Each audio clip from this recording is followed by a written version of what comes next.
Today is panel discussion on IBC valuation. Actually, we have seen recently that there are NCLT members have questioned the valuations in case of IBC matters. And the valuers who are doing IBC valuations have a lot of doubts regarding IBC valuation. So BVA thought fit that we can organize a panel discussion where our members who have so much experience in this valuation for IBC can share their experience, and other members who have queries regarding this can also ask the questions during the panel discussion. For the benefit of our members, we have organized this session on IBC valuation today. Before we move ahead, I would like to introduce the moderator for today's session. The moderator for today's session is Mrs. Shilpa Kiran. She is a practicing company secretary, insolvency professional, and a registered valuer, and many more. She has more than 20 years of professional experience in her field. Currently, she is serving as the VP Education of Bangalore Valuers Association. As a PCS, she provides advisory services to many startups, MNCs, and a lot of CA firms on company law, FEMA, and SEBI related matters. She has done till now more than 100 valuations, which includes startup valuations, listed company valuations, as well as IPR valuations. She is also an independent director. She's also an independent director of a listed company. There is a lot more to say about her, but due to paucity of time, I would have to stop here. And now I will invite Shilpa to please take over this session and proceed. Thank you so much. Thank you, Jivika. Every time I used to introduce, so happy to hear my introduction in this session for a change. Friends, it's my privilege to introduce other panelists for today's session.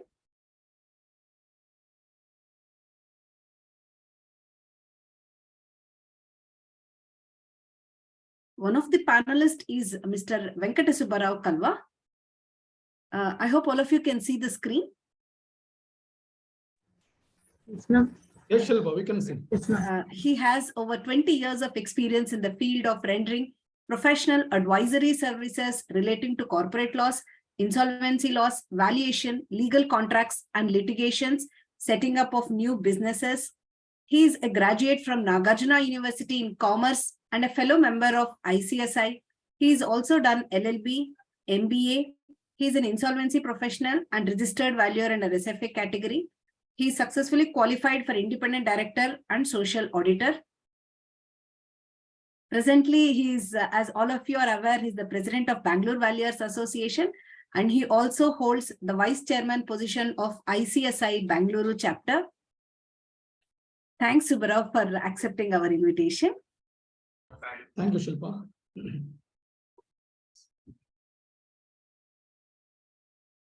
Papa. Yes. One second. Speaker is on.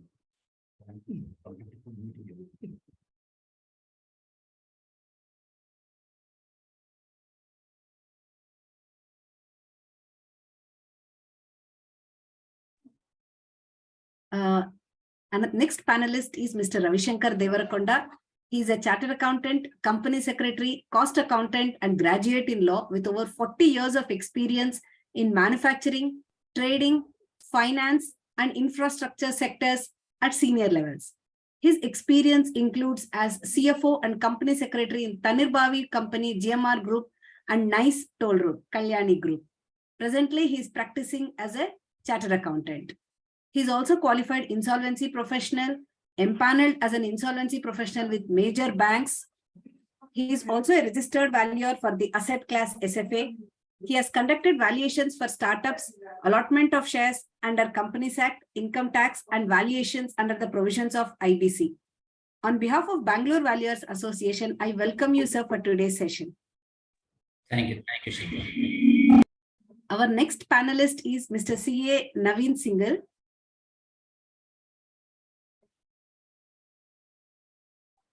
He's a chartered accountant, BCom, PGDM, diploma in IFRS. He's a registered valuer and insolvency professional. He has completed advanced valuation certificate from Stern School of Business. He has done other certification courses like INDAS, PMLA, forensic audit and fraud detection, and many others from ICAI. He's empaneled as a, sir, insolvency or valuation, sir? Your empanelment, please clarify. I'm paneled as valuer. Valuer. Thanks for the clarification. Sir is Yes. empaneled as a valuer in various public sector banks and income tax and many other government institutions. And he's presently a partner with KRA and company. He has done, many valuations, as you can see, his key clients.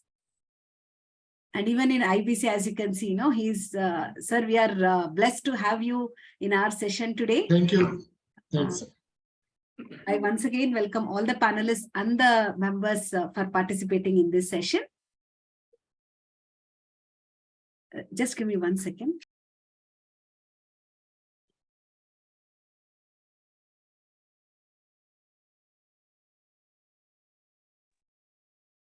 The session is planned in this fashion. Initially, each of the panelists will share their experience for 15 to 20 minutes. That way, we'll be covering 45 minutes of this session with a summary of IBC valuation or the knowledge or the sharing of the experiences of the panelists.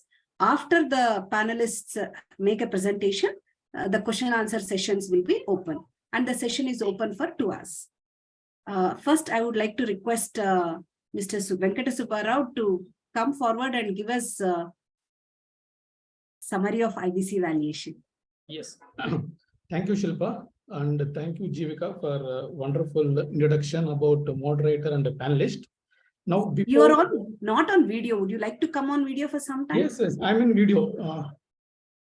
We cannot see you actually. You can see other videos. Okay. Yeah, other videos. Yes. Yeah. Yeah. Before going to IBC valuation, we will see that the concept of registered valuer, as we know that the registered valuer concept has come under 2 statutory laws. One is Companies Act and Insolvency and Bankruptcy Code 2016.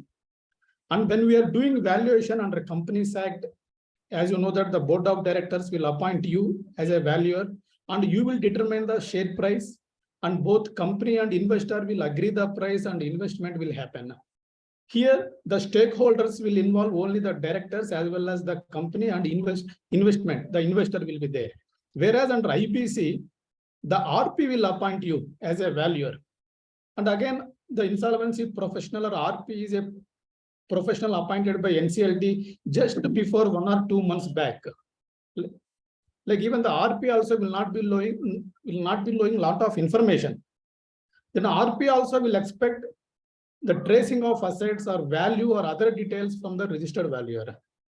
And again, the valuation report you have to submit to the resolution professional. In turn, the resolution professional will submit to the COC. Again, he will submit to the adjudicating authority and other statutory bodies if it is required. It means there are a lot of responsibility it is there under IBC valuation compared to the Companies Act valuation, because the price will be determined the valuer and it will be agreed by both the investor and the company, and there won't be any dispute.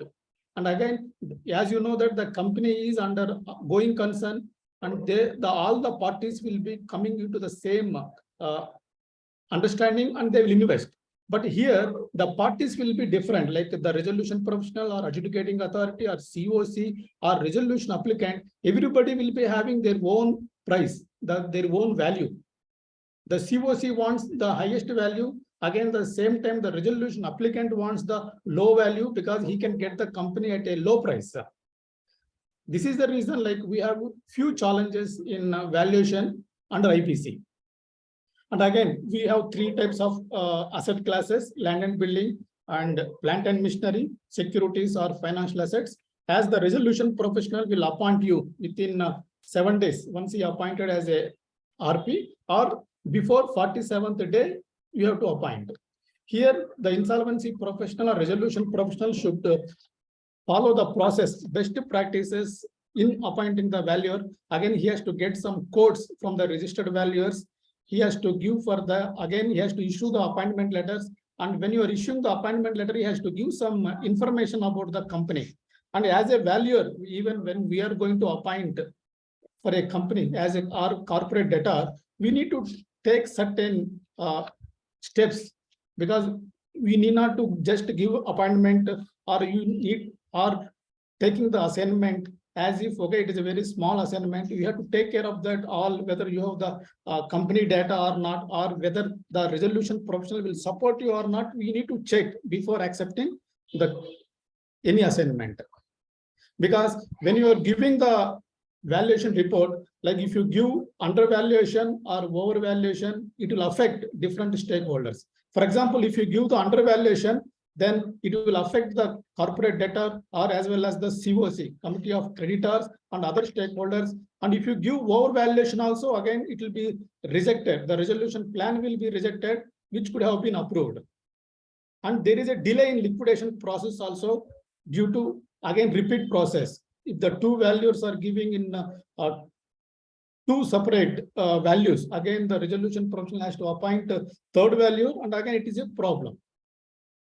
As you know that in IBC, again, we have to give two types of valuation, like fair value and liquidation value. And again, the fair value has been determined. It has defined the fair value under IBC.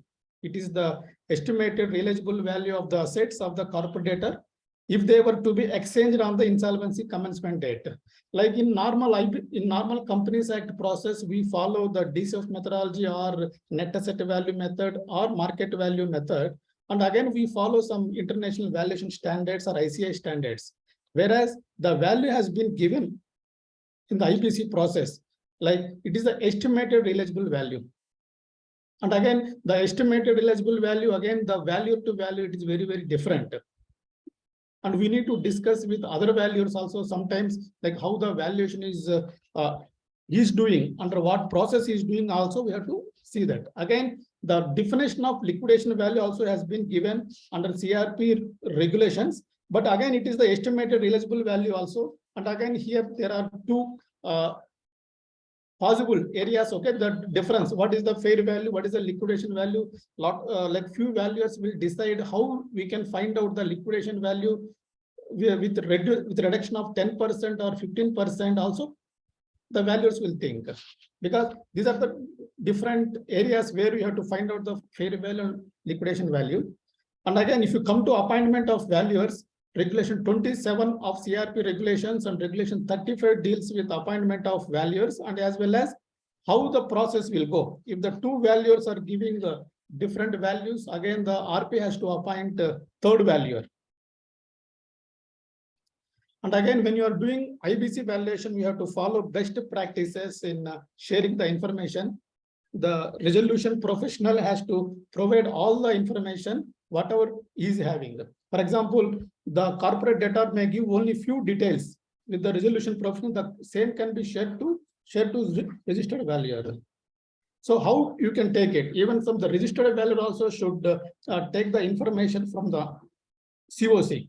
Because in recent amendments on 14th June 2022, in the CRP regulations, it is mentioned that creditor should provide the information to the registered valuer. It is not only depending upon the registered valuer. Okay, only you are asking resolution professional, you can ask the creditor also. Because the main challenge in IBC valuation is getting information from the resolution professional. For that, we need to get information in different ways. You can check with the directors, or you can check with the COC. Again, you can check with the bankers. And again, we need to get more information from the MOA or articles of association or last 3 years. Like you can download information from MCA, from Ministry of Corporate Affairs, and audited financial statements. And one more thing is you can get more data from the information memorandum. What is information memorandum? Like it is a document prepared by a resolution professional, and he will be shared to the resolution applicant. The resolution applicant will prepare the resolution plan based on the information memorandum. Even sometimes you can request that information memorandum. Why? Because the information memorandum will be contain all the assets or all the information, whatever it is available with the company. Sometimes the balance sheet or P&L account may not show the correct information. It may be available, may not be available with the corporate data. Then this is the one source the registered valuer can get from the information memorandum to prepare the value.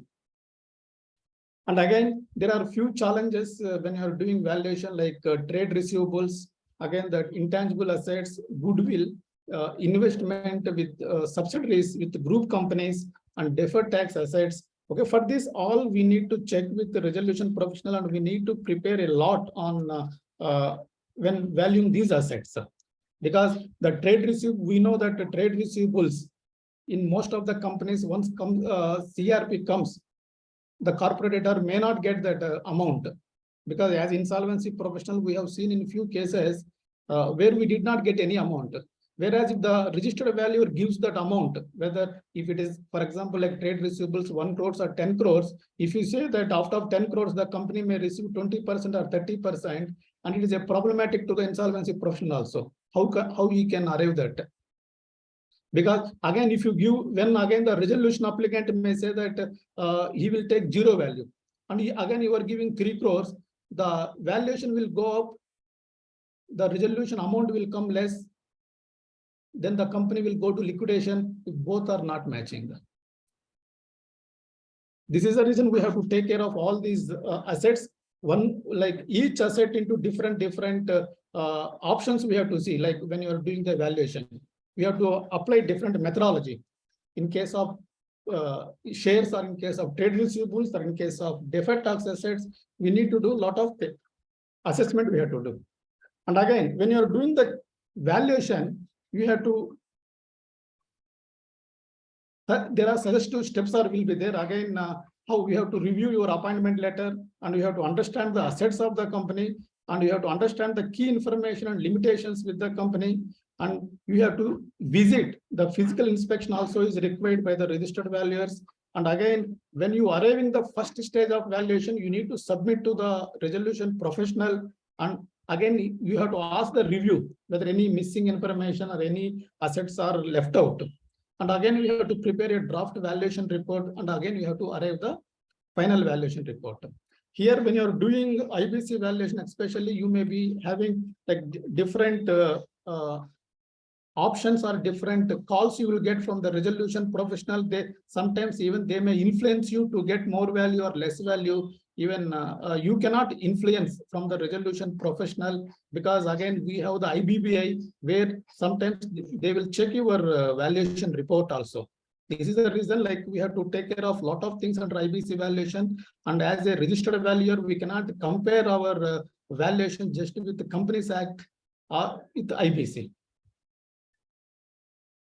Yes, Shilpa. This is just a brief about from my end IBC valuation. Now I request Ravi Shankar sir to give some inputs on IBC valuation. Yes, we request you to share your experience, sir, on IBC valuation, so that any challenges you have faced or any tough situations you have faced, please share with us. Good evening, gentlemen. See, the whole of IBC valuation consists of 2 parts. One is theory, one is practical. Okay, the theory part, Mr. Subbarao has already explained us.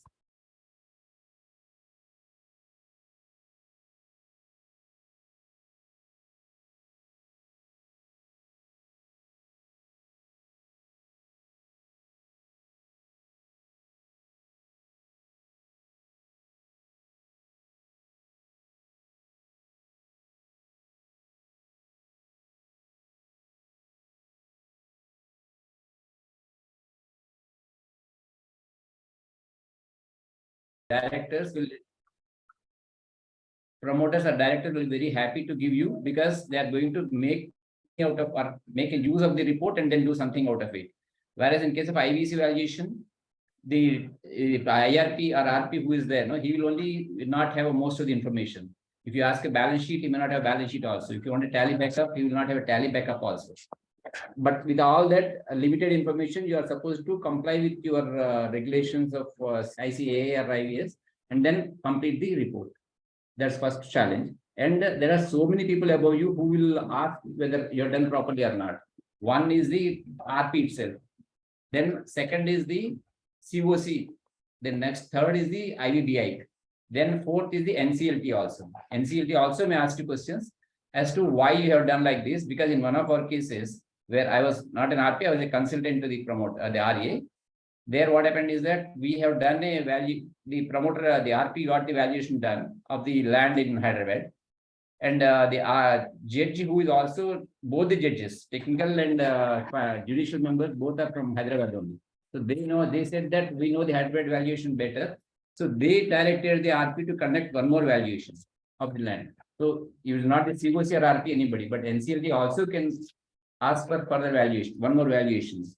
And of course, that valuation also has come close to the existing valuation, what was done by the earlier valuer. So that luckily that way RP was saved. Otherwise, no, they were about to take a, I don't know what would happen for the RP or for the valuers, what would have happened, we can't share the juncture. But unfortunately for all of us, that valuation has come close to the what the previous valuation was done by the both valuers. So that's how it was saying. So why I'm saying this is that don't think that only IBC, IVBI and COC will ask us.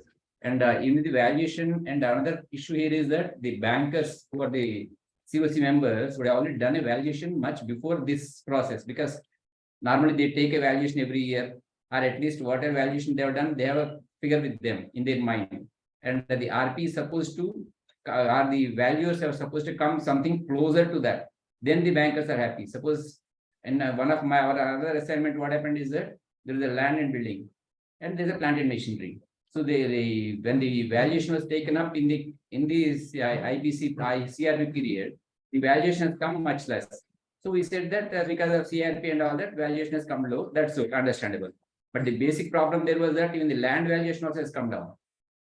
So the bankers asked him, we got a valuation done, say 1 year back. The valuation was X. Now why is it X minus something? For that, the answer, okay, luckily the valuers had an answer for that. The answer for that was that entire area of that industry area, most of the companies are sick only there. So the general environment itself in that area was so bad that the value of land also has fallen, come down. So, but that is a rare phenomena, but that is actually happened there. So these kind of problems will be there, but what the essence of what I'm saying is that we need to have an answer for all these kind of queries. So while preparing a report or submitting your report to the RP or COC, we should be ready that we have covered all the assets, and with a detailed write your report as detailed as possible, much more than a normal report what you do under for a running company, so that there are 100 people who will ask you questions or who want to probe more and more into that. And another issue in this is that if the valuation is too less, is the problem, because from the RPs, the RAs, there is applicants will also quote less. If the valuation is too high, what the IBC also says is that if the any original plan does not meet the valuation given by the liquidator, by the registered valuer, then still the plan can be approved by the COC, but the liquidation value has to be paid to the financial creditors who are not agreeing for the approval plan, or for the operation creditors also. So which means those who are approving will get less, those who are not approving the plan will get more money. So that kind of problem will come, which means that's why the valuation should not be either too high, nor it should be too low. Both are dangerous only. And as I said, since they already have one valuation report with them that is done before the CRP commencement with the lenders, definitely the lenders are going to compare this valuation report with the new valuation report, the new valuation report that they are getting now. And of course, others are all, most of it is general knowledge only. That means you should take a balance sheet and take a fixed asset register and ensure that your valuation covers the entire gamut of the fixed asset register. In case of a land and building or plant and machinery valuer, and in case of SFA valuer, take the balance sheet, take all the financial assets given in that, and cover all of them, and ensure between the three valuers, you see that all the assets are covered. So it is not like inventory you will do, so I forget, or I will do, you forget. So that kind of overlapping or mismatch should not be there. So literally the RP, basically that is the duty of the RP also to ensure that all the three values among themselves cover all the assets of the company, whether they give 0 value, 10% value, whatever value, but they should cover all the assets of the company. And that's it. That's my experience, what I could find. The general is basically theory what Mr. Subbarao has already covered, saying that the RP will appoint, then two sets of values will be given, and if there is a significant difference, then the third value also will be appointed. Then among the closest of the two will be taken, average of the closest of the two will be taken as a value for the corporate debtor, and which is then compared with the either liquidation process or in the CRP process. And and another thing what we also did in some of our cases was that because of Corona, where there was a significant change in the economy or the process, so we had to conduct one more valuation so that the COC members can compare those numbers with the revised numbers with the original plan, because the original plan will not come at a number which is before the Corona period. So in those cases, we had a big legal issue whether the new value can be considered for the distribution purpose, or the old value only, or the CRP commencement date value only should be considered for our distribution purpose. So that's a different issue. But as a rule, the IBC provides that the valuation should be as on the CRP commencement date, which means that the RP should be able to give you a balance sheet as on the CRP commencement date, even though it may be an odd date. So it may be something like the 15th November or some odd date will come. But that date also you should be able to get this balance sheet and a fixed asset register, including depreciation and all that. But that is difficult in most of the cases. But as a valuer, you will ask for it. And even if most of the information does not come as you are asking, still you have to complete your process, because everything in IBC is a time bound. So it's not that you take an appointment order and so many times then you sit on it, because asking for information you may build up a file of correspondence, but then if you don't give the report within time, then RP will blame ultimately the valuer, saying that valuer did not give me the report, because within 135 days, there's a time limit in which the RP should also take up the next course of action, before which you should have this plan, the evaluations done with him. Okay, then he has to place it before the COC and all that for their consideration. So there are so many practical problems. I'm sure Shilpa will cover most of them, and I'll be also happy to share my share of answers in that. In carry. Thanks. Now I request next panelist, Mr. Naveen Singhal, to share his experience with all of us regarding his IBC valuations.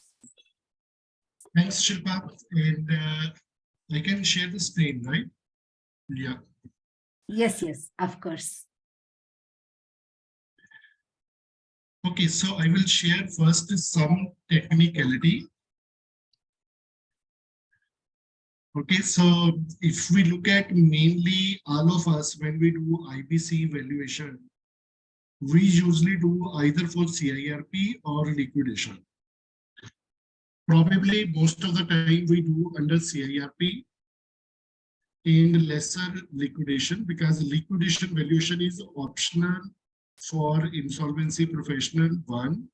Secondly, liquidation valuation will be required only when CIRP fails and the company goes into liquidation.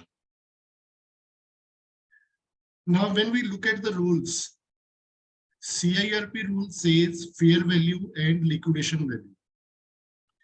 It does not talk about the details like it's in case of liquidation process.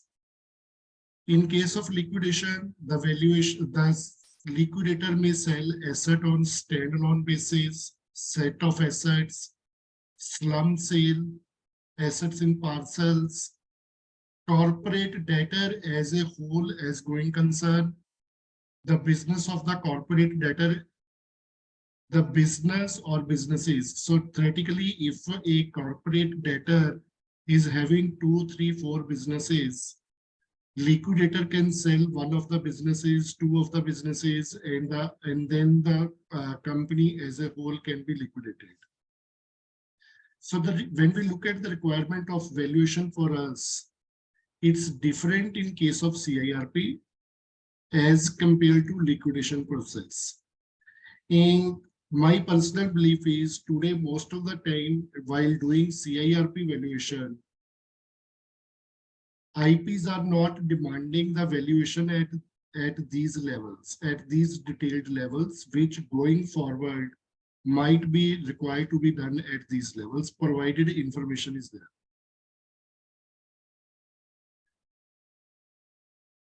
Second, when we look at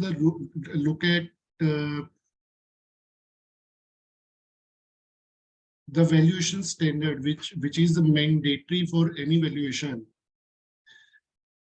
we need to mention in our report which valuation standard we have used. And this would be very, very particular, or I would say the one which I'm going to talk for more for chartered accountants, where ICAI has issued valuation standards. Liquidation, it refers Companies Act rules. In case of liquidation, whereas in case of CIRP, the rules refers international valuation standards. So while we are putting over the report, both standards are quite similar. While putting our report, when we say which valuation standard we have used, we need to be careful on this front. I hope these points are clear and it's not like too much technical or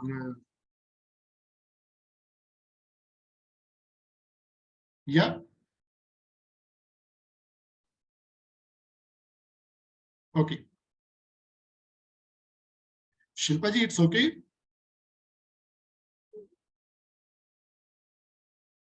Yes, sir. Absolutely fine. Please go ahead. Okay, so 2 points basically my take away when I compare these one valuation standard and the second, the details at which the valuation is to be done.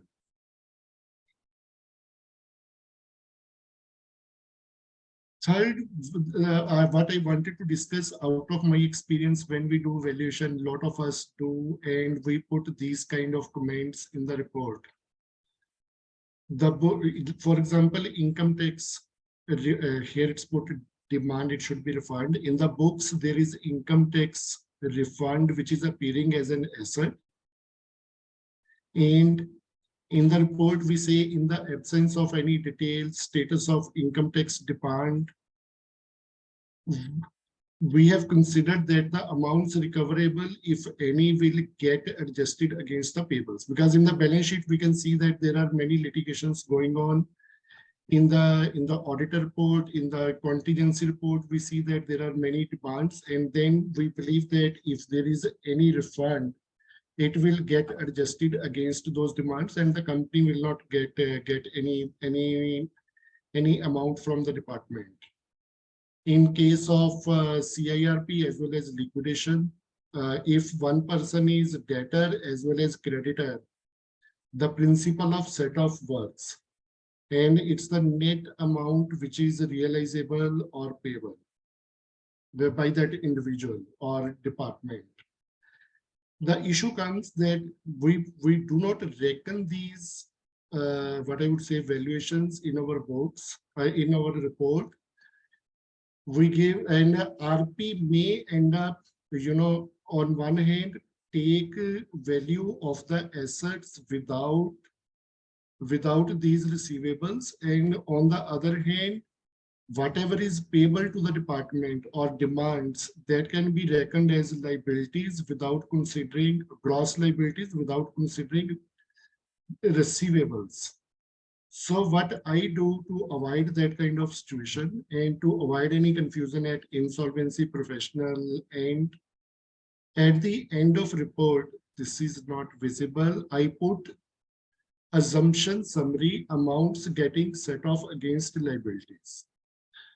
This is, I'm sharing my personal experience and what I follow when I do the various valuations. I put a summary of amounts getting set off against These are the receivables getting set off against liabilities.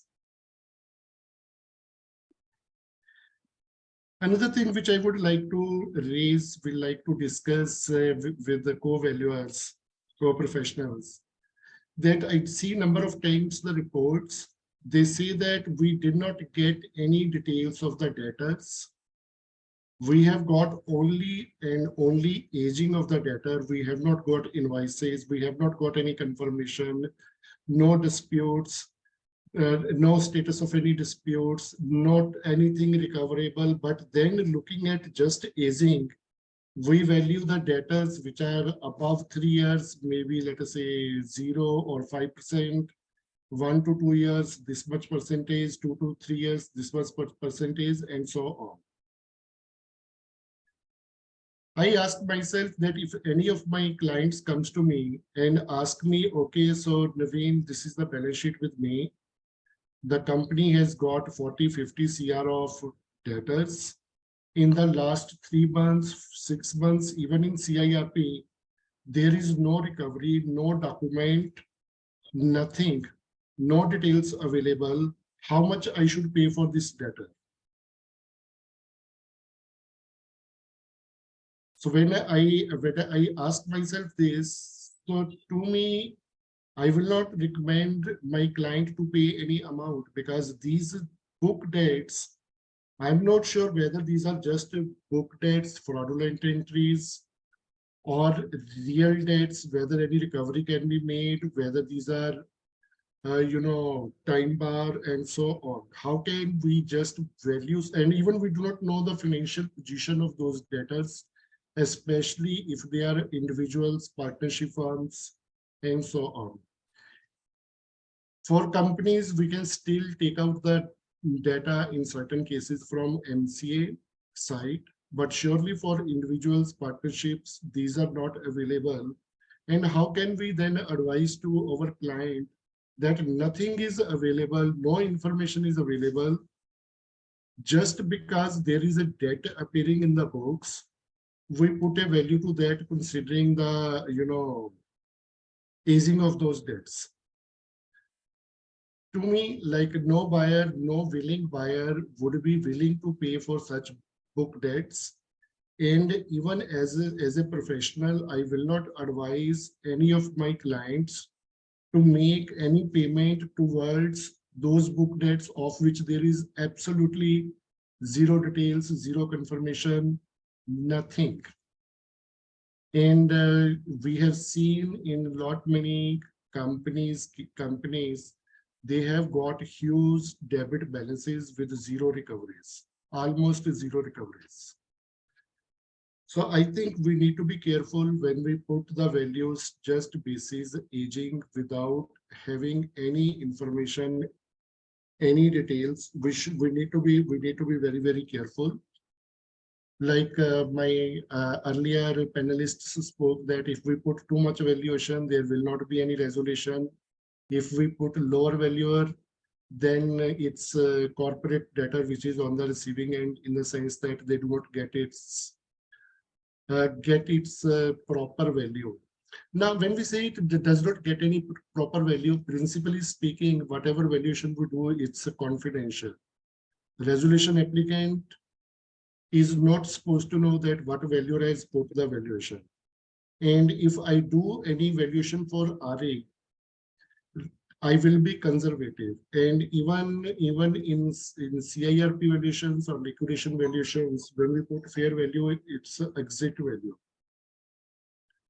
So one need to be careful and take the call considering what kind of information is available, and not just put some percentages. And it becomes even more relevant, when we look at in a liquidation, one need to put a value to each and every asset, because liquidator may sell assets as individual assets or group of assets, slump sale, and so on.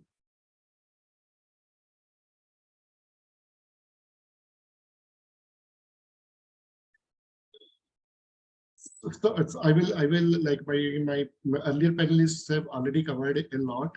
I will summarize my messages in case of especially chartered accountants when they are doing and writing about valuation standards. Need to be cautious that CIRP and liquidation, the reference points are different. In one, it's international valuation standards. In the other, it's Companies Act. Second, the level of details required in CIRP vis-a-vis liquidation, it's different. Liquidation is much more detailed. Putting values basis some percentages without any information, we need to be cautious. I do not know what is the best solution, but when I look at that it's exit value, what I will be advising to my clients, I think I need to be, or we need to be conservative in putting those numbers. Shilpa, over to you. Sir, here one question I have, both Ji. Naveen, both Naveen sir and Ravi Shankar sir, both are insolvency professionals and registered valuers. Like, will you give information memorandum to the registered valuers in your practice as insolvency professional? Because information memorandum contains a lot of information where the information memorandum will be shared to the resolution applicant. It is very much beneficial to the registered valuer also. There is no restriction. It can be shared with the valuers. See, in my view, that need not be shared because information memorandum has so much information which is not required for the valuer. That is required for a RA who is giving a plan or to the COC because they would like to know anyway what is happening there. Okay, but the relevant portion of it, a portion of it, that is the list of assets is what is required to him. Because my information memorandum will contain assets, liabilities, everything. Liabilities, apart from that, so many other issues also. So which is not relevant for a RA. So, and that too will take it with a, give it with a confidential undertaking. All these problems are there, but we didn't give it to any of these valuers as such. But I never sir, I may add, I like to add in this. Even in liabilities, I would like to share with the valuers, since valuers can look at if there is any set of principle applying liability vis-a-vis asset. Yeah, so but in my view, the registered valuer can obtain the information memorandum by giving confidential undertaking, because the information memorandum only is the document where resolution applicant also will be observing, and it will be very helpful to the registered valuer. Then the value will be the same. Otherwise, because if you are depending on only the provisional financial as a commencement date, the assets will be differ from the information memorandum to the provisional financials sometimes. See, information memorandum may have the no, why the assets would be different. I would like to understand.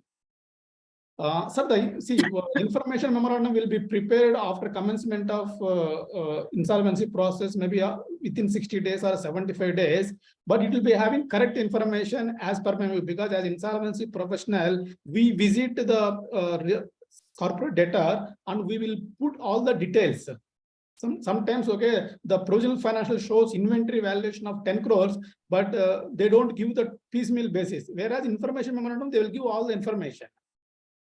No, the information memorandum will be mostly based on the balance sheet and this thing. Yes. Not on a physical verification, because what happens in a physical verification is that supposing there are 10 assets in a company, but if physically there will be only 5 assets. So that fact will come only out of the valuation. Correct. And the valuer physically verifying the going to sites and doing all that. But at the information memorandum stage, which is about 60 to 75 days time, RP can only, and RP being a chartered accountant or a company secretary or whatever it is mostly. So even if he goes there, he may not be able to know. Suppose you go to a lift or a crane, then we 1 metric ton crane or 10 metric ton crane, or if you give him a laptop or computer also, he doesn't know whether it is a 10 what capacity RAM and all those things. No, because the value depends on all those things. He can only say there's one computer. So the insolvency professional will do it more on the basis of his balance sheet and a fixed asset register, which will produce in this one. But the valuer has to go and physically do a. So not much can be expected from the information memorandum, even for a other than a balance sheet. Yeah, this is one point. Okay, like as a valuer, we have to physically we have to visit the corporate data. Even some valuers, okay, due to different reasons, they are not visiting. No, not only this. But what happens also is that now the regulation also says that you should give the coordinates. Supposing a building is in, say, Jayanagar, so then he should visit there and put the coordinates of that building in the report. So that's why it's very essential that he should personally visit and then get the coordinates there. Sir, putting those information is not mandatory, but it is suggested. No, it's no mention. Now it's mandatory. Now it's mandatory. Okay. What, Shilpa? I'm sure it's mandatory now. You are the supposed to ask questions, but you also know some answers. So yeah, because I have not seen anywhere. Okay, like no, now it's mandatory. Now it's mandatory that the Google coordinates have to be put in the report. Okay. Maybe for land and building values, I think not SFA. Maybe SFA it doesn't arise, but SFA if you're doing inventory, then again. Yeah, actually, what we used to do, like we used to take some photos and we'll keep in the. That was earlier, but the recent amendment is that we should do the coordinates also. Yes. I have a query to. Please go ahead, Mr. Naveen. Yeah. So as Mr. Singhal mentioned that in the valuation report, when we have to value, is giving a summary of the amount which is being set off against liabilities.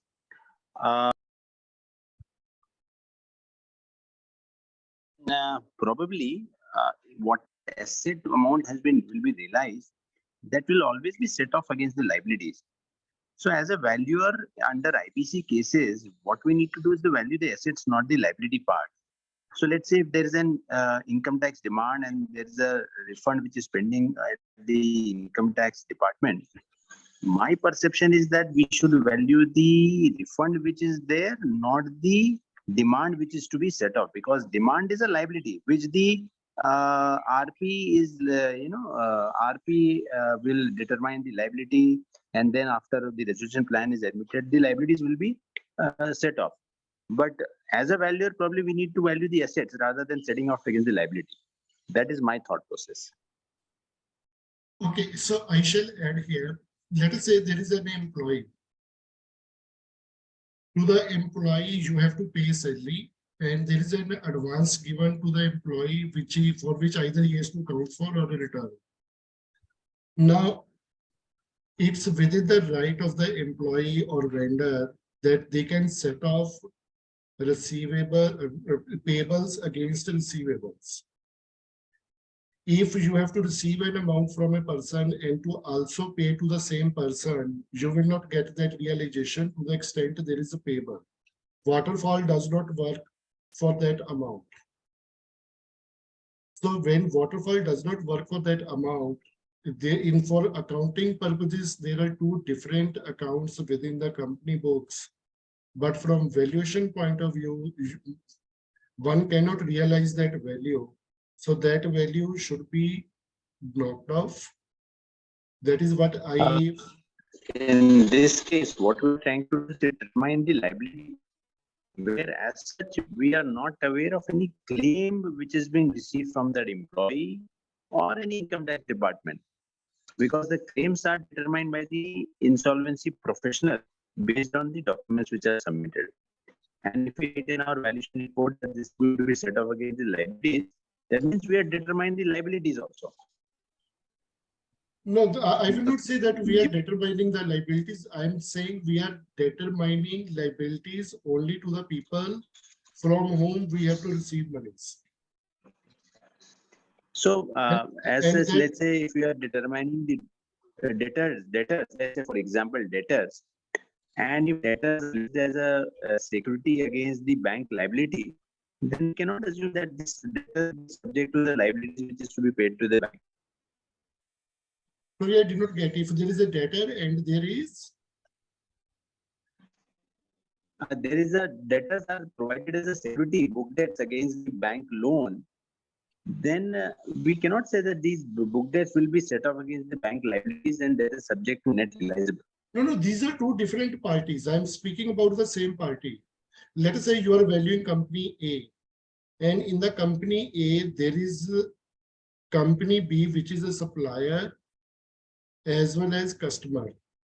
It's buying as well as selling to A. Now in the A's book, there are two accounts of company B, one as vendor and the other as customer. As vendor, A has to pay 100 rupees. As customer, A has to receive 200 rupees. Now, when we value it, we cannot value, or by point of view, we should not be valuing 200 as receivable. We should be valuing 100 as receivable, 200 minus. See regulation 29 of the liquidation regulations, it says mutual credits and set off, which means if, as I said, if there is a rent payable and there is a rent deposit, we can't value only the rent deposit. The landlord can adjust that rent payable to the rent deposit, balance only he'll refund. So regulation 29 of the liquidation regulations provide for a mutual credits and set off. Yeah, and that set off is even allowed under CIRP. Under CRP also it's same. Thanks for adding that. Thanks. It is some regulation. And in the previous query, what he was asking, I said that in the valuation report, you should put the coordinates. What I could immediately get is the information memorandum also, we are supposed to give the RP will be giving the geographical coordinates. That is regulation 36(2)A of the CRP regulations provide for that. That in the information memorandum also, the RP should give the geographical coordinates of the fixed assets. Right. So same thing with the value. Okay. For example, the bank Your voice is breaking, sir. We are not able to hear you, Mr. Naveen. So, for let's say guarantee issued by a bank. Guarantee issued by a bank. Yeah. Am I audible? Yes, Guarantee yes, issued by a please. bank, and against that guarantee, bank has taken certain fixed deposit. Now the fixed deposits are being shown as an asset. So when we are valuing that asset, the fixed deposit, do we mention that that fixed deposit will be set off against the liability of the bank guarantee? See, now it is a decided law that the company is holding that fixed deposit as a trustee. It is not as an asset. There are several cases which have come recently, saying that in case of a bank guarantee, the deposit in the books of the balance sheet and the balance sheet of the corporate debtor he is holding as a trustee. He is not the simple owner of that deposit. So automatically the bank guarantee, the bank which is giving the guarantee can adjust it. In the initial days of CRP, the valuation we used to do all that, saying that the deposit is our asset and the bank guarantor, the guaranteeing issuing bank becomes an unsecured creditor. So that kind of a thing was there. But now it is a decided law saying that the company is only a trustee for that, and any asset under trust is not a part of the asset of the company. Yes, that means it will be a zero only. Even if we have a fixed deposit against the bank guarantee, in our practical cases, we have given zero value. Zero value.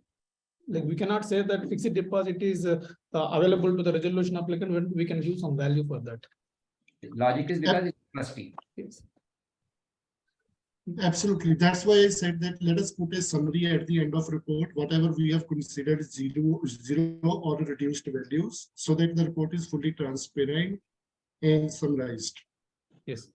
So nowadays, like registered valuers also receiving notices from Insolvency Bankruptcy Board of India. Like Ravi Shankar sir, like how can we like what are the suggestions will you give? Okay, like even if you get notices from Insolvency Bankruptcy Board of India, like how to answer or how to avoid those notices? There is no way how to avoid, because you may be very experienced person, but there are some fresh MBAs sitting there who want to have to show that they have done a job. Okay. Yes. Now they don't say that we are so experienced, out of your experience you've done something. They're only finding how to avoid, how to find a problem, whatever in the mistake what you've done and whatever it is. So ideally, there are certain, okay, as of today, we can't talk about the past, but what I can tell about the future. As of today, several people have got this kind of notices. So please get a copy of the notice that will give you the detailed do's and don'ts for a valuer or for an RP for that matter, in case of a CRP, in case of a liquidation, in case of a voluntary liquidation, whatever it is. So see that and then see whether you are giving covering all those points in your report or not. So that when tomorrow a notice comes to you, you already covered all those points in the, unless they find new points. So that is like a checklist for us. So whatever you do, lower value, higher value is one thing, but whether you covered everything or not is the second issue. So objective is that when in doubt, disclose more. So cover everything. You can discuss about market value, market approach, cost approach, income approach, and ensure that all the balance sheet items are covered in that. And then say that you've gone there, how many meetings you had with RP, or if you have attended any COC meeting, how you attended COC meeting. So disclose as much as possible in that. And as I said, the best process is that to get this kind of a note, whoever has got a notice, collect the data from him, collect the questionnaire kind of a thing from him. That will give us a better way of how to answer it. There's no way that everybody has to get income tax notice like that. No, this is also Yes. there's no way that we don't get a notice. Correct. So for this, like we have to give proper, as you say that, okay, you have to give proper assumptions and what are the limitations with information we have, and we can explain everything in the report. And as well as when you are accepting the any CRP valuation, even we need to take care of the court. Okay, because once you accept, you cannot say that I don't do the valuation or the scope is extended. Then what you do, Naveen sir, if the scope is extended in the valuation, because when the registered, when the RP, the resolution professional, sometimes he will appoint in a hurry, and okay, he will give small quote, and even sometimes as a registered valuer to get the assignment, we will give the small quotes, because the COC will be having different quotes from the different valuers. How you do the valuation, okay, if the scope is extending like anything. Okay, so may I take this question? Yes, sir. Okay, so what I do when I give the quotation, I put the assumptions very clearly. For example, one of the biggest pain for any SFA valuer is investment in unquoted companies. Okay, so if you have to value the share of those unquoted investments, it's a big pain. While doing valuation of one company, you may end up doing valuation of 10, 20, 50 companies. So when I give the quotation, I put it right very clearly that it's considering 1 or 2 or 5 or 0. Now, RP, while accepting whatever information he has got, he confirms that, okay, there are no further investments. And later on, if any further investment comes up, there had been cases where RP has gone back to COC and taken approval for increased fees. The same thing happens for land and building valuer as well as plant and machinery valuer. When you are giving quotation, IP is giving you the information, whatever he has got, and he says there is one factory, and that factory, let us say, argument's sake, in Delhi NCR. And tomorrow there are 4 factories, one in Calcutta, one in Chennai, one in Bombay. How RV can deliver with the same fees these 4 factories valuation located at different places? Yeah, so there should be, while giving the quotation, accepting the assignment, and even as IP, we should follow the good practice that the number of locations, the number of unquoted investments, etc., it should be defined so that it's a fair, I will say, even a fair remuneration to the value. Yeah. Ideally, Let's not undersell ourselves, sir. Let's not undersell ourselves. If we don't get it, somebody. Sir, your voice is not. Yeah. Sir, could you please repeat it again? Yeah. Let us not undersell ourselves. If we don't get it, somebody else in our profession will get it. But our profession should not be undersold. Yes. Sir, what I can suggest to BVA and whatever Ms.shilpa is that initially only liquidators fees was provided in the code. RP fees were not provided.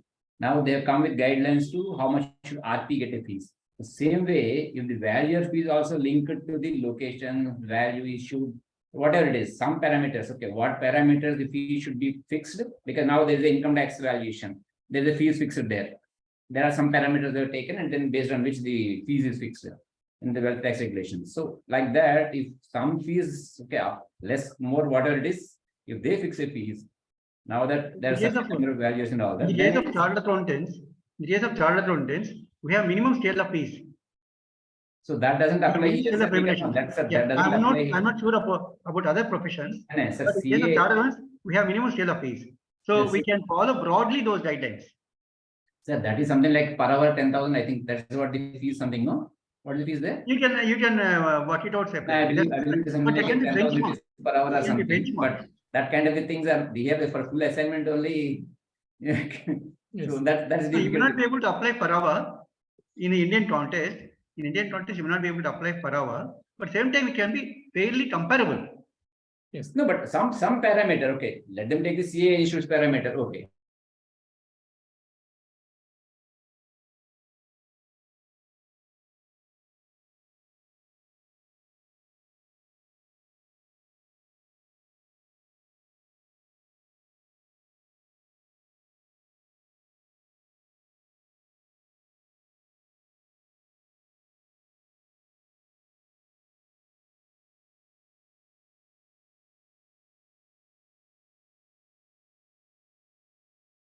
This issue of fees, the never-ending Yes, topic. we will as go such. ahead with the next question.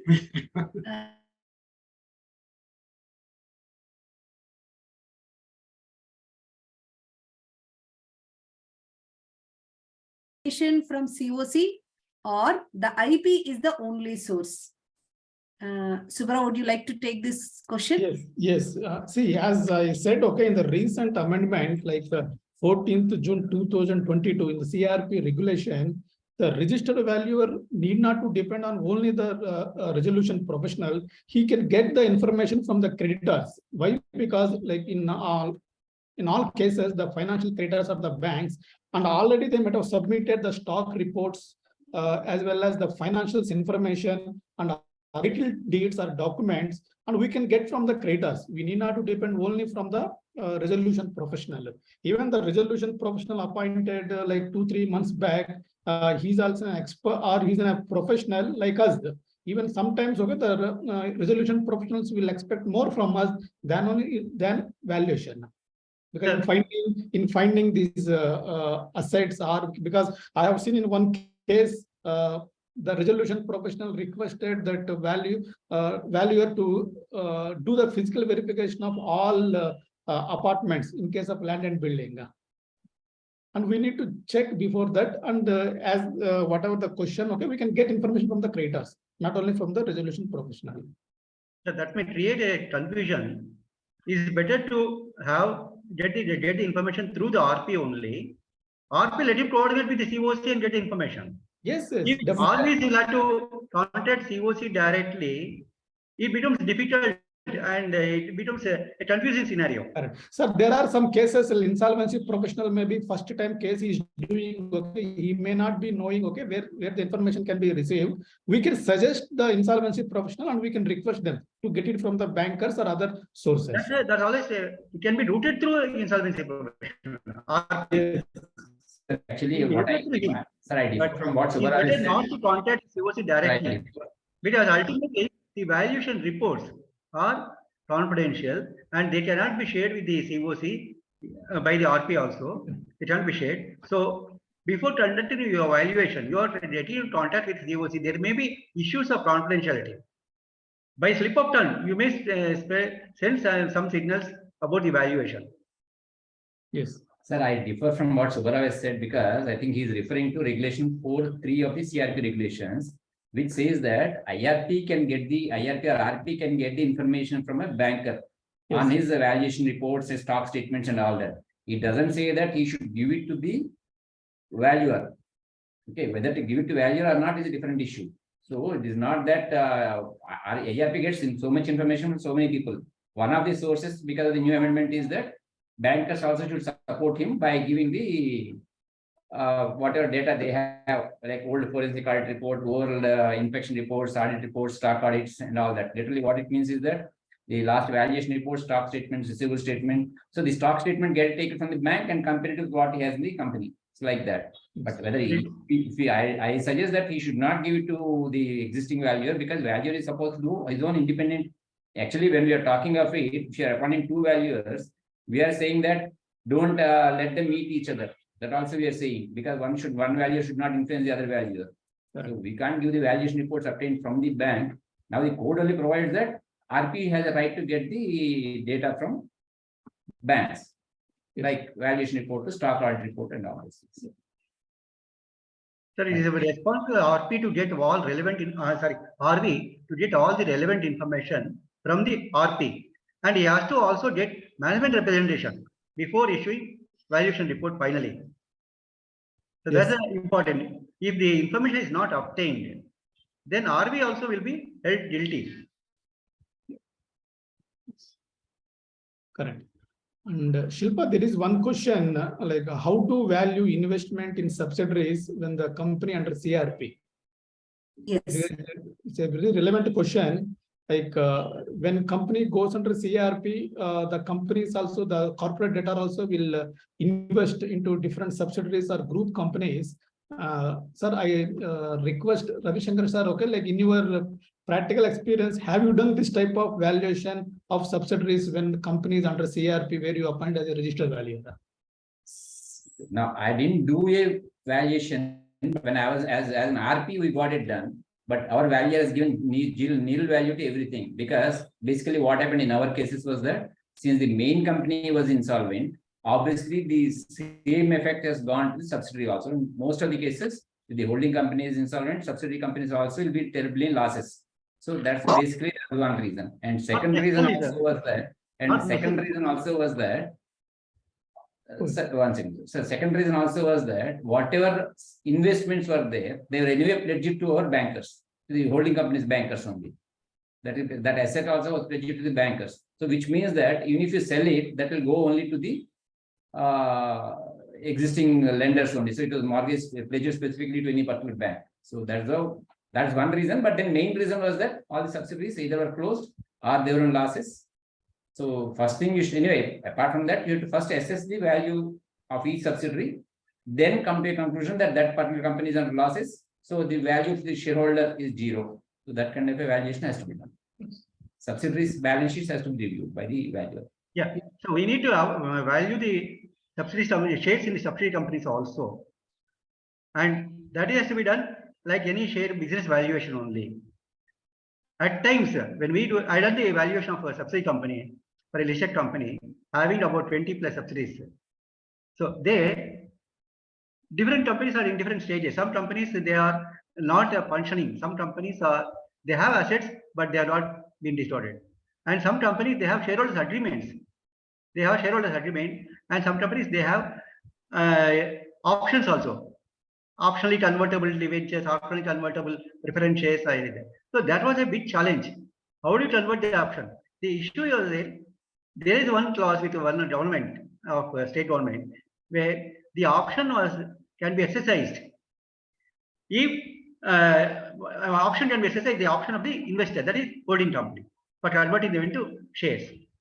Now, is a convertible debentures. Why should if you are sitting in the IP, when that company is not functioning, why do you want to convert them into equity? So you can exercise that option to redeem the debt. But as on the date of the valuation, that is the commencement of CRP date, that option is not exercised. But there is an option to exercise.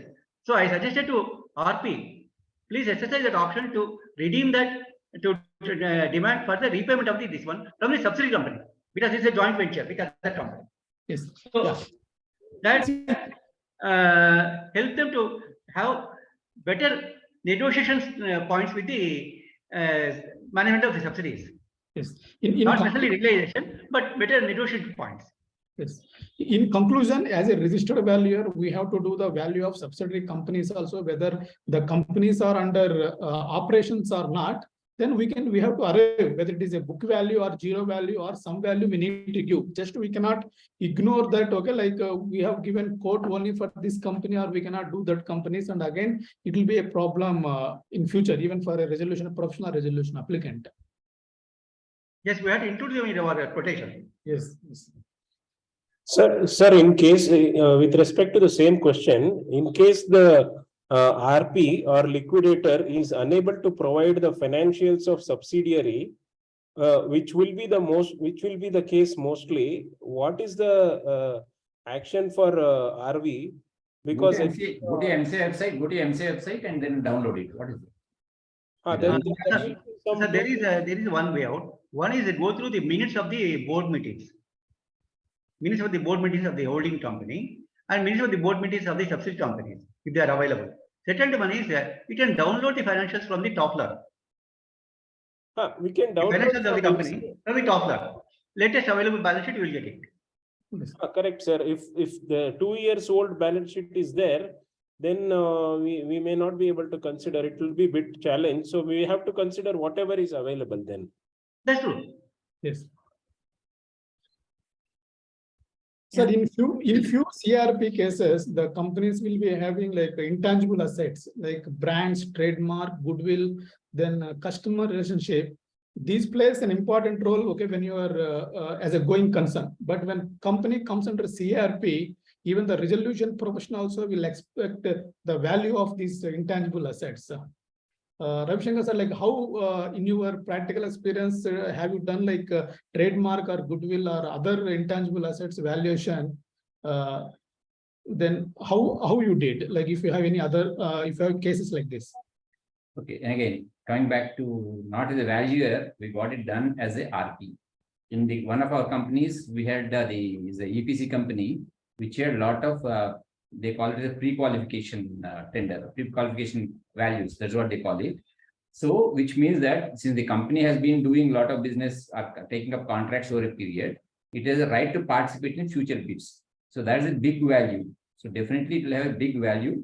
If the company has been operating and doing some more projects, then these things will have value. Suppose the company has stopped operations, say 3-4 years ago, then either a brand value or all these things will automatically become zero. So it depends on whether the company was a going concern as on the date you are taking up CRP, on the CRP commencement date. If it is a going concern, you'll get all these benefits. So then you should definitely value them. But I request Mr. Naveen Singh also to add anything. So Naveen Singh, sir, have you done this type of valuation like trademark goodwill when company under CRP? See, like sir said earlier, in case the company is closed, or even if some companies are operating, like I will not like to get quoted, but still quote the name of the company, Kingfisher. Now, the brand is big. Whether today it has got positive value or negative value, it's difficult to say, right? Yes. Now, in case the company is closed company, brands normally they do not carry any value. We did valuation for one of such companies. It has got 200 brands, no sale for the last 5 years. So how do you value that? At best, you value them at the price at which it will get registered. Usually, when we do the business valuation, it takes care of each and everything, including the brand value, right? Yes. Now, the problem in case of the companies in CIRP, that nobody can or nobody is in a position to give the forecast. Most of the times, those are closed company. Only in some cases, it's a running company where RP can still insist to the board to give the forecast. Or if the company is running, at least one can look at the multiples of EBITDA, some comparable multiples, and still try to put some value there. In case of running companies. Yes. But in case of closed companies, no sale for the last couple of years, 3 years, or very, very localized brands, virtually in a number of times we come across when the companies have gone into CIRP, the sale is 200 crore and book profits are 5 lakh rupee for the last 3 years. You know, very negligible profit. How you value those companies as running companies? Again, end up doing the valuation of the assets and value that company, because the profitability, which is 5 lakh, 7 lakh for a company having turnover of 100 CR, 200 CR is negligible. It's immaterial in that sense. So one has to look at a case-to-case basis. What kind of information is available, analyze the numbers. If I come across a company having, let us say, net book value of 150 CR, turnover of 200 CR, and profitability of 50 CR. Company having a profitability of 50 CR and net book value 150 CR, I will never value that company at 150 CR. I will value that at least 300, 400 CR at least. Yes. See, in a summary, okay, the registered valuer cannot ignore the valuing the trademarks or brands. Like in case of like CRP, Jet Airways or other Reliance companies, okay, there will be a brand valuation that we have to do compulsory. We have to do the value of those things. Sir, there is also one more thing, sir. Even if the company is not operating, there are no sales and the company is closed also, the trademarks, if they are registered, they have a life. There is a tradable, they are tradable. And in one case which we have handled, the liquidator, there are no assets in the company. The liquidator valued the valuation of the trademarks which are registered. So the trademarks valuation was done for 5 lakhs, and that helped him to, that was realized also. He has got offers for getting that money, and he got something about a 5 lakh valuation, 5.5 lakhs is the money he got it, and that helped us to recoup his liquidation expenses. See, you're right in that sense, but if we look at it in the bigger scheme of things, 5 lakh rupees is nothing, negligible. That's true, but there are no operations in the company at all. There are no assets. I agree, and that is what I'm saying. Like in case, and how you put that 5 lakh rupees as the valuation, it's a big challenge. Yes. You can do the brand valuation. It's a nominal valuation. It's a nominal valuation. This is the nominal value. Based upon its visibility in the market. Online presence. So this is what I was going to say, that you can value that basis the profitability, you can value basis the forecast with, without, which you never get, and then you can value it basis its visibility in the market, or like you said, on site. You can see how many dealer board this, that, and really is the SFA valuer competent enough to go to the market, see how many dealer boards are there and how you value that company. He or she will have his or her own limitations in that respect. And in the bigger scheme of things, when we say the valuation is put 5 lakh rupee, it's really negligible. And most of the time, maybe I'm just making a guess, this kind of valuation also comes when some parent company, some related party wants to buy that kind of brand. Yeah, sir, when you're talking the related party, like, okay, see, in a few cases, like the registered valuer will be having challenges. Once we submit the report, the resolution professional will ask sometimes the revised report, maybe with less value, because when he sees the resolution applicant amount, like he may not want to go for the liquidation. Then Naveen sir, like what you do in those cases where already you have submitted report, like for example, you have given your SFA report for 30 crores, whereas the resolution professional may ask you, sir, why don't you give for 20 crores? My resolution applicant, my resolution will be successful. Is it a signed report or a unsigned report? It is a signed report. Even the COC also will request in few cases, why don't you give for less, okay, because you have predicted or projected more compared to the value available. That should have happened before the signed report goes. Yeah. Ideally, but anyway, Mr. Naveen, you can. Naveen. Okay, so Shilpa, I would like that you stop the recording, then I can answer this question. Yes, Vidya. Okay. You can pause the recording. Okay, so basically, once let us say you submit a report, and Vidya, can you pause the recording? Okay, ma'am. Can I stop the recording? Pause. Yeah, pause the recording. Yeah, okay. Okay. Subbarao, I am the moderator. I think you forgot. You are a panelist. Yes, COC. Okay, even when they are when COC is taking decision when approving the resolution plan, they will see both the fair value and the liquidation value. If the liquidation value is more than the whatever the valuation submitted by the resolution applicant given the plan, then COC obviously they will reject it. And it is all commercial wisdom of COC.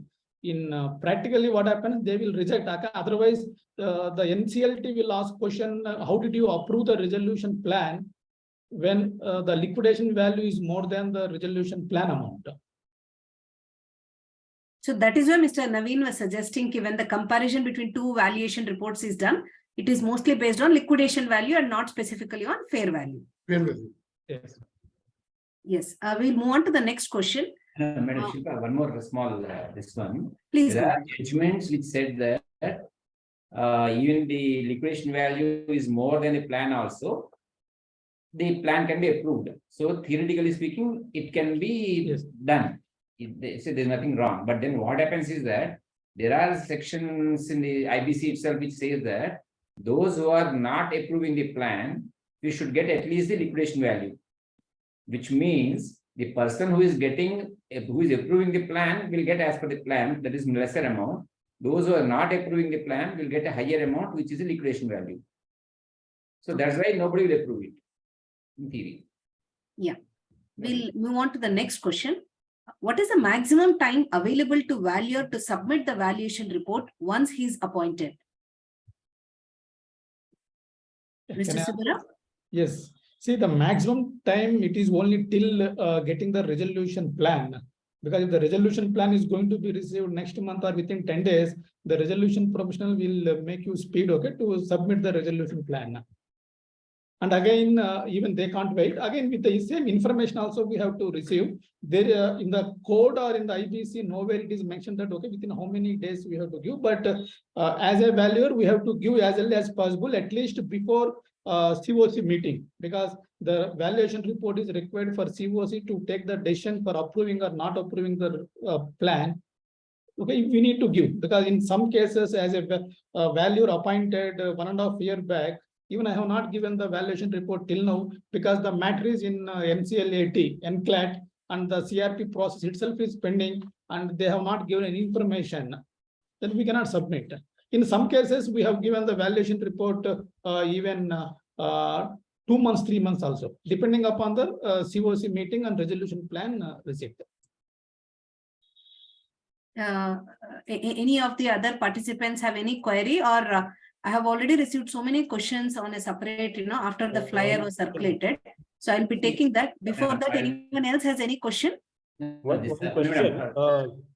Sorry, Shilpa. One question I have mentioned in the chat also, but I would like to ask here is that valuation of receivables is a big challenge. That in the recent case also the same thing has been highlighted by the IBBI. So most of the times we don't get balance confirmation. We only get aging. Sometimes we don't get aging also. So at that point of time, there is no option available for us. We have to value at 0. So, however, the judge has given a judgment recently that a lot of substantiation required. So that is where I think it's a bit confusing. Please throw some light on this actually. I'll request Mr. Naveen Singhal to throw some light on this challenging point. Okay, so basically, see, first of all, we should think objectively what is the real value of those book debts of which there is no confirmation. It's like somebody said that sometimes the valuation exercise take 5 months, 6 months. And let us say you are doing even after 6 months, till 6 months, there is no recovery made or negligible recovery made. If you have to buy that company, are you willing to pay for that or not? And if you are willing to pay that, how much you would be willing to pay? All of us have got good professional judgment on that part. Forget what is that. Looking at the balance sheet, we can make it up very well whether this amount is likely to come or not. Usually, we are able to make our judgment. Now, once we believe that this money will not come, for example, then we have to put the appropriate comments in the report. Why we are saying that it's valued at 10% or 0 or 50%, whatever you put there. I normally write in a number of cases where no information is available, that in the absence of information, confirmation, any recovery made till date, and so on, no willing buyer would be willing to pay for such book debts. That is what I give the argument in my reports. And I believe I can defend. I believe in those, and I believe I can defend. Maybe tomorrow somebody can, court or regulator or somebody can take a different view. I have gone through n number of reports by different valuers. The problem comes when the arguments are not put up properly in the report. They write normally I read the report and it's written, there is no information available. We are valuing it at 0. Sir, here I just want to stop. I want also to extend this, your answer. Suppose I give in writing to RP. RP is supposed to talk to promoter, not talk to promoter. You know, what kind of actions RP has to take and what is the role of valuer in this? Mostly our doubt or our concern is on what action should valuer take. Supposingly, yes, I understand that I'm mentioning the same thing. Okay, before mentioning that, what steps you expect as a valuer so that, you know, I will not be questioned later after mentioning this statement that, you know, it's 0. So before putting that, of course, it has to be discussed with the RP. One has to seek information from RP. Putting that, you know, we seek the information, asking any recoveries, any confirmations, any litigations, any disputes, whatever information available with you on its recoverability, please share. If nothing Promoter is not in this picture at all. No, promoter, I do not communicate directly with the promoter. Only in few, I think 2-3 cases where RPs wrote an email to promoter with a copy to me and saying, please reply, and asked me that in future I can get, you know, these questions answered from promoter with a copy to him. Only then I interact with the promoters, otherwise no. Thank you. Please go ahead. And I can tell you, there are many insolvency professionals who does not want that you deal with the promoters directly to avoid any malpractices, to get influenced by the promoters. Yes. Okay, just one point. I got it from one of my colleague, RV colleague, that we can probably use expected receivable model, IFRS definition, but that also might be very difficult. I also checked on that, how to use that. To use that company should be going concern. Only then we can apply that expected receivable model. Otherwise, expected credit loss model cannot be applied. If the company is not going concern, if that person has not paid for last 4 years, how much is expected receivables is difficult. But wherever there is some going concern, partially going concern, I think we can use expected credit loss model. There is a IFRS definition for that. And I'm yet to use that in any of the valuations. Maybe we can try that. That will be something innovative we can mention in the valuation report. So I can add to that, you know, this kind of like, yeah, we have done certain portfolio valuations. We have done stressed assets valuation for the stressed assets portfolio, basically expected recoveries or expected losses. But I would really suggest and want to recommend, we look at these numbers, books of accounts, balance sheets. We need to make our professional judgment whether these are, you know, just numbers or these are numbers where the recovery is happening, likely to happen. 2 years back, I valued a company. There were 30-40 CR debts. The amounts stagnant for the last 2 to 3 years, not a single amount recovery, not a single value sale. How you put it, you say ki, okay, out of this 30 is 2 to 3 years old and 15-20 CR is more than 3 years. From more than 3 years, I put 5%. 2-3 years, I put 20%. How can we do that? Sir, At least- this in this situation, are you relying on a separate management representation letter from the resolution professional, or you're considering this email itself and taking this on record? Like, what is your working paper or backup paper for this? What will you mention in your report as per representation separately, or the email itself is considered as RP's representation? Email is considered as the RP's representation. No separate MRL they are giving. Has anybody got any I didn't MRL from any RP? I didn't get There are so like 27 people on this call. Has anybody got a single representation letter signed off from RP? I request the Sir, members to please answer Sir, this. I can give a practical answer here. Like in case of trade receivables, especially, I sat with resolution professional management, the board of directors together, and we have discussed the trade receivable every party by party wise, like XYZ party wise, and we had full discussion. Okay, when was the this due, and what are the actions has been taken by the board before CRP, and what are the actions has been taken by the insolvency professional, and what is the allegation, all that, and we have taken discussed party wise, and we have taken the signature both from the resolution professional as well as from the director of the company. We can Suspended directors. See, that comes in parts. Like even I Yeah. have taken that kind of thing. But have anybody got consolidated management representation letter? Yes. Like you do the valuation of a company in insolvency, like we do for the shares. And after doing the valuation of the shares in case of a running company, we get the management representation letter. Yes. Insolvency, I have to still come across a single management representation letter.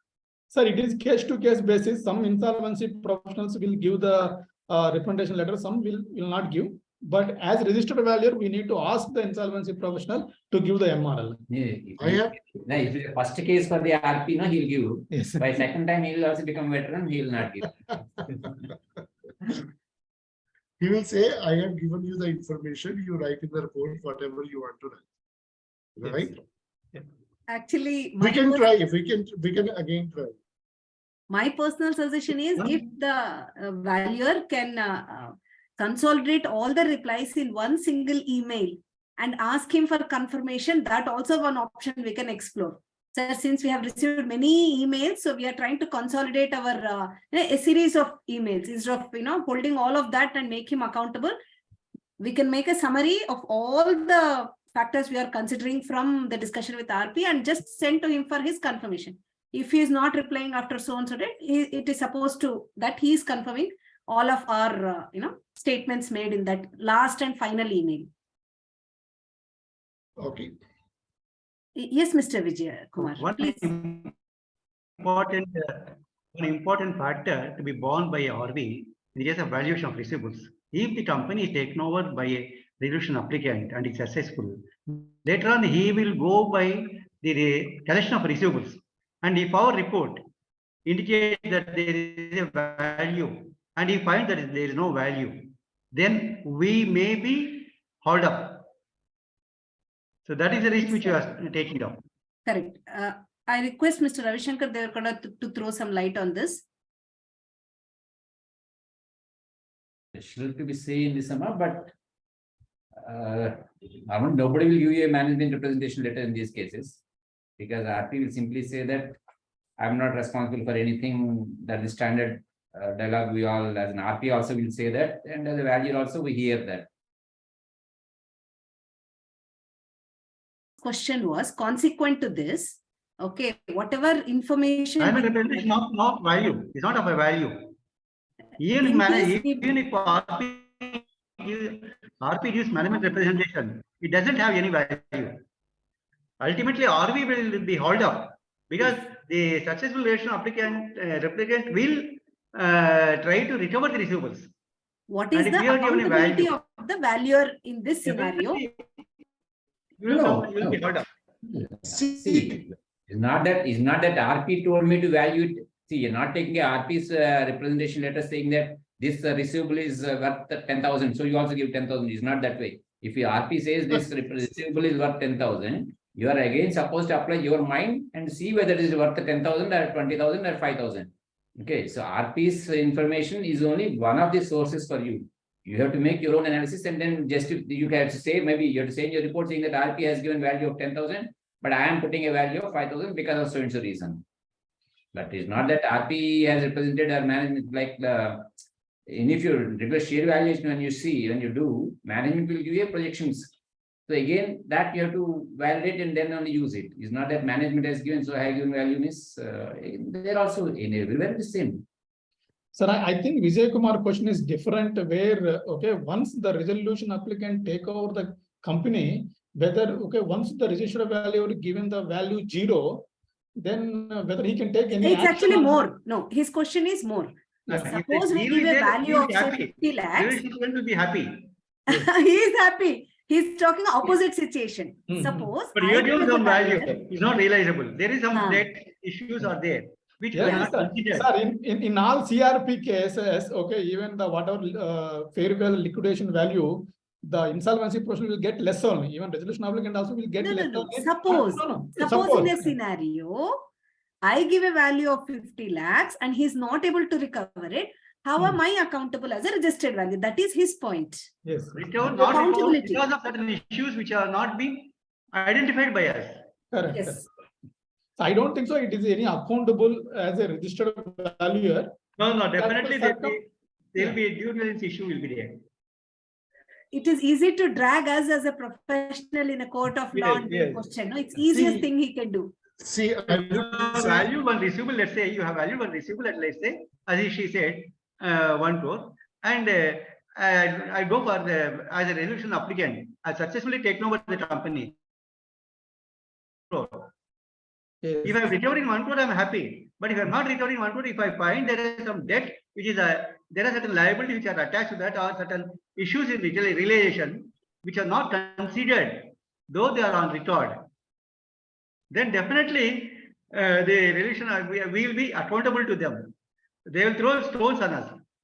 tell me how we are accountable to resolution applicant. Our report is not visible. We're not to the upset, but they can write to IBC. You are not considered these things.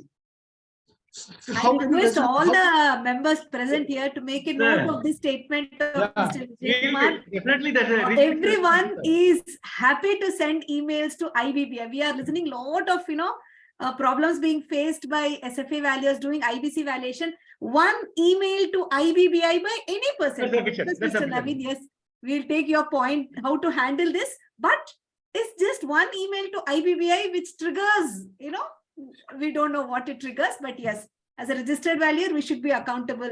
Yes, Mr. Naveen, we are here to listen to Here, if your you take one suppose- presentation No, from the I'm RP doesn't help you. I'm saying how we are accountable to resolution applicant. Yes, I sir. don't We will only understand send that. email to IBBA, sir. IBBA will ask they will feel it's a Pandora's box and they will try to tap us, question us, some questionnaire, big questionnaire. आप तो ये बोल रहे हो कि For आप next 1 year, responsible we'll be हैं। busy with that only. For next 1 year, we'll be busy. So, with that. so all of you believe that you are responsible to the resolution applicant. It's not Okay, so- responsibility, sir. It's that, we have to So be send- always ready for responsible, IBBA being questioned. You're not considered. So send an email to IBBI that, okay, we now onwards take responsibility to resolution applicant. Whatever is the difference comes between our valuation and resolution applicant pays, we would be responsible to resolution applicant. Are you I'll suggesting just that? give you an example, sir. I'll just give you an example. Let's say there are some receivables from X party. There are some underlying disputes which may be there in the correspondence, which as RP would not have considered them. Either not considered because of time constraint or because they are not material. But the resolution applicant will have plenty of time to go after these receivables. Yes, yes. And Sir, you find that these correspondence we not considered. That's enough. So what are you suggesting? What is the resolution? What is the solution? What are you suggesting? sir, here in the trade receivables, okay, there is no solution. It is case to case basis. Even the IBBA has given notice to the registered valuers. In IBBA itself is said in the notice, why you have not valued like 15%, 20%, why you have valued 0%. Even whatever IBBA said for 15%, there is no logic. Why it is 15%? Why not 30%? Or why it is 5%? Absolutely. It is case to case basis. We have to take care of that. In such cases, how do we protect ourselves? Is that the history of the receivables, since how long they are pending, is there any corresponding to the which have come to our knowledge or which has not come to our knowledge? Then we need to definitely have story built onto this. Yeah, sir, in any company goes to CARP, okay, even that trade debtor also knows, okay, nobody will, okay, they can't take any decisions or they will delay it and even they don't pay. Even being an insolvency professional, we have sent several notices to the trade receivables. We did not get single pay from any debtor in real. Ms.Shilpa. Yes, we are almost at 6:40, conclusion of the session. I will give one last chance to any of the participants to raise their queries. Okay, and this will be the last question for today's panel discussion. Anyone else has Deferred any tax point? asset. What is your view on the deferred tax asset, sir? Sir, I will add on to this deferred tax and intangibles also, please. Yep. One final Intangibles we already question. How discussed. do we evaluate deferred tax asset? Intangibles we already discussed. No? Yeah, And and deferred tax also, intangibles Yes, also. sir, yes, already we discussed about intangibles and case to case basis. We have to do the intangible assets valuation, even the trademark or brand value. Like a company, when you are doing a value like Jet Airways or Reliance, you cannot ignore those brands or those trademarks. But when you are doing for a small private limited company, even they have a trademark of, we can ignore it because nobody can realize or nobody will give a value. If you see Jet Airways, giving an example, they have given a value to Jet Airways and bought it for some value. Yes. Now they are really suffering. Yes. They could not make one flight for the after the 2.5 years also. So that is Because though the Jet Airways name is there, brand is there, they don't have one slot or one flight with them. Yes. So that literally was zero. Yes. But still. Yeah, that is implementation. Okay, implementation difficult, they got it. And even the other question, what they're asking, how do we value deferred tax asset? And as we know that deferred tax book entry, even you cannot realize with any amount from the income tax authorities. And at the same time, even as a valuer, we can ask sometimes, okay, the resolution professional, the login details of GST and income tax, we can see any demand or any assessment is there, and we can take that decision apart from. Apart from that, sir, one more thing is that see that if they are filing their returns regularly and all that, and that the company is going concern, then the deferred tax assets and all that will have a value. If the company is not regular in filing the returns, or if you are considering it so, for fair value, you can give a value. Suppose the company is filing its returns regularly and all that, then fair value you can give a value. Liquidation value will be zero anyway. Okay, so now we have come to the end of this session. It's almost 6:42. I request Mr. Nataraj Nanjundaya to convey thanks. Shilpa, before everything closes, I want to make one more general. Yes, sir, please go ahead. 1 minute to all like panelists. Before doing any Companies Act valuation or a PEMA valuation, you have to read those acts. Similarly, before doing any IBC valuation, even if you okay, like most of us are IRP plus registered valuer, so we are both doing. But if somebody is only a valuer, registered valuer only, and you are doing IBC valuation, please understand and read the entire IBC code, legal positions and all that, so that you are aware how an RP looks into it. Otherwise, you will get caught. So Yes. doing a valuation without knowing the basic law is a big danger. Yeah, and each valuer, okay, should understand that, okay, for sake of assignment or sake of few, okay, like thousands, okay, I request registered valuers, okay, do not accept the assignment unless you know the company, you know the resolution professional, or you know the second valuer also, because I have seen practical cases where the resolution professional is not giving Recording is on. Yeah, is not giving proper information. Okay, that we should assess that, okay, before accepting any assignment. Yes, Naveen, sir. From my side, I'm saying this is too much theoretical discussion. I still remember when IBC started, I attended one of the workshop, and there was a land and building valuer talking about that we should get minimum, let us say 40,000, 50,000 rupees fees. I do not accept those kinds of assignments and so on. And from the same value, I have got this one assignment at 10,000 rupees. Yes. Okay. Yeah. So it's not, I think it's not sometimes fair to, just say things for the sake of saying in the conferences. We are discussing with the co-professionals, should be realistic, ethical, and like somebody said that we should not accept the assignments which does not make sense. Efforts vis-a-vis revolution, if it does not make any sense, don't accept. If IP says or anybody says the valuation of the company is 100, you do it 150 or 50, don't accept those kind of things. But yes, like if two valuers are having, one is having 100, the other is having 130, and if there is a healthy discussion and after that one of the valuers or both the valuers change their mind to some extent, or they can still agree to disagree, give the reports at 100 and 130. In that case, the third value can be appointed. Yes, yes. But one should do what one believes defendable, and one thinks professionally. It's his belief, informed opinion, rather than just going by what the others are saying. Yes, as a registered valuer, once you accept the case, okay, you have to deliver whether it is a less amount or more amount. That we need to understand. Even the same insolvency professional also will be the same thing. Okay, he has to continue the process. He cannot say, and they say that financial creditor has not given money or they have not approved, and it is the responsibility. Even for IBP also, we cannot say that the resolution professional has given very less amount, I cannot do it. Once you accepted case, you have to deliver it. With everything with the due diligence. That's true. Not only with IP, it's true with our clients also. Yes. Any client.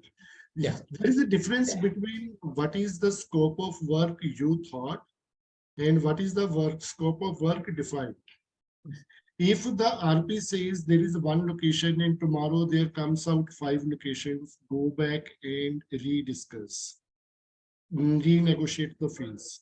But if the RP had said one location and you thought that it's a small location, but it's having multiple buildings, multiple factories and all that, then you cannot refuse. You cannot go back and start crying on his shoulder to increase the fees. Right? Yes, sir. Yes, over to Shilpa.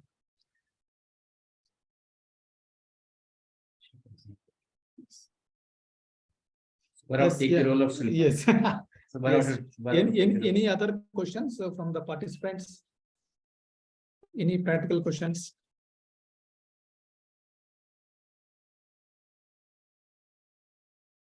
Yes, sir. Now I take Shilpa's role.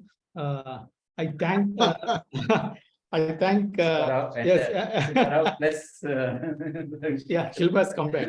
Shilpa, I want to take your role. I request Mr. Nataraj Nanjandaya to convey a vote of thanks to all the panelists on behalf of BVA. Thank you, Shilpa. Actually, I should say that this is a very much power-packed session.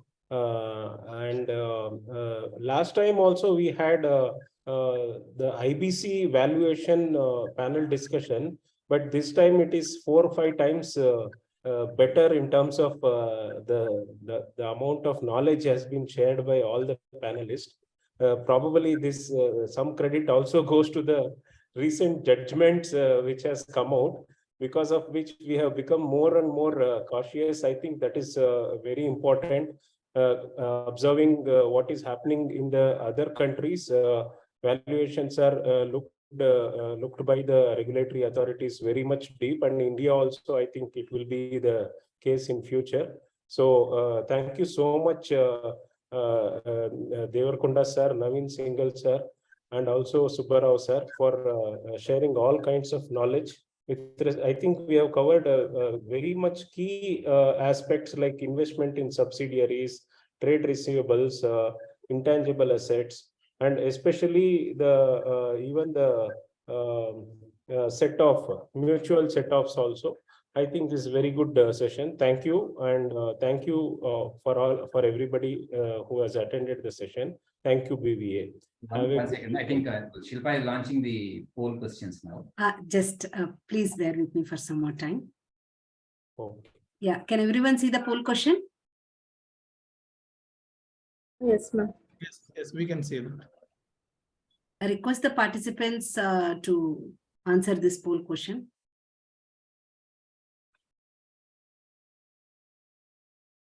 ये इतना टेढ़ा question कहाँ से आ गया?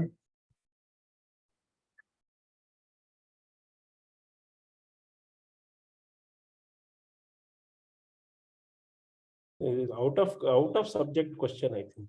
No, actually, it is not out of subject address, because you should know as a valuer, okay, whether this asset is in under mortgage or not, or with how many people also mortgage.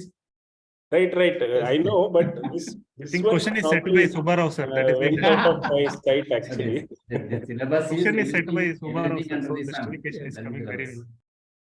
well. The syllabus is everything under the sun. That is the syllabus. Yes, Subbarao, would you like to share the Yes. answer with others? Yes, the correct answer is D. Yes, the combination of all types of thing is. Just one more final poll question I'll be launching.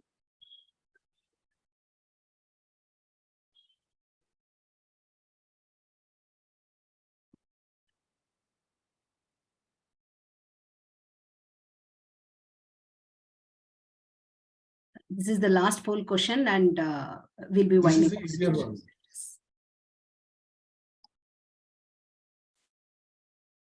Yes, Subbarao. Yes, the correct answer is B, monetary asset without physical substance. And yes, there is again different view also non-monetary asset, but the answer is B for this. We have come to the end of the session. Thanks, everyone. I thank once again all the participants for patiently listening for such a long session on a Friday evening. Thank you so much for your patience. And yes, I thank the admin also for her continuous support throughout the session. Thanks. And we should just thanks to Shilpa. Okay, she is there from 2 o'clock onwards till 7 o'clock. Thank you very much, Shilpa, for your patience and okay for arranging the poll and discussing with various stakeholders with the panelists. Thank you, Shilpa. Thank you. Thanks, Shilpa. Thank you. Thanks a lot. Yeah, we'll be sharing the memento with all the panelists. Sir, this will be couriered to all of you. Yeah, you can send to me also, Shilpa. Don't forget. You are right, sir. Thank you. Thank you. Okay, thanks everyone.